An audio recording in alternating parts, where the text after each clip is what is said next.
Now we start with the next colligative property of dilute solutions. That is known as elevation of boiling point. Chemistry. Sometimes That is the chapter this of technique solutions. of determining In this the molecular weight of solute We shall be is dealing also with known as ebullioscopy. contents. Ebullios means to First one raise. is So here we shall study methods of expressing elevation of boiling concentrations of point of solutions. solutions. Second, As we have already colligative seen that boiling point of a liquid is defined osmosis as the and temperature at osmotic which pressure vapor pressure of the liquid becomes equal relative to lowering in the vapor pressure, external pressure applied on the Raoult's liquid. law.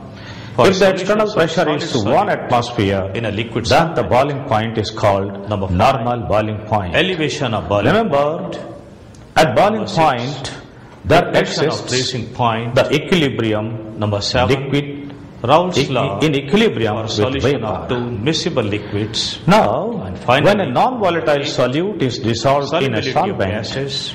then its vapor pressure Henry's decreases law. and boiling point is elevated. This elevation of boiling point is a colligative property. The question arises, why the boiling point is elevated?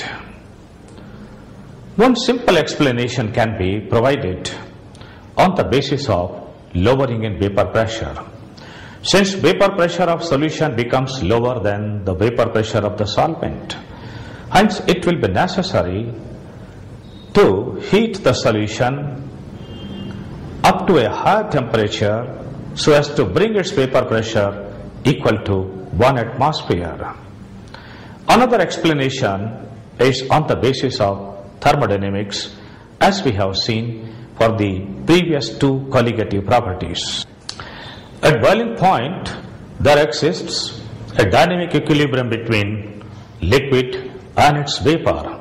That's liquid in equilibrium with vapor. And for an equilibrium, we have already read that delta G is equal to 0, or here delta G vaporization is equal to 0. Further, we know that delta G is equal to delta H minus T delta S. Therefore, T would be equal to delta H vaporization upon delta S vaporization. Mark it as number 1, where T is equal to boiling point of the liquid.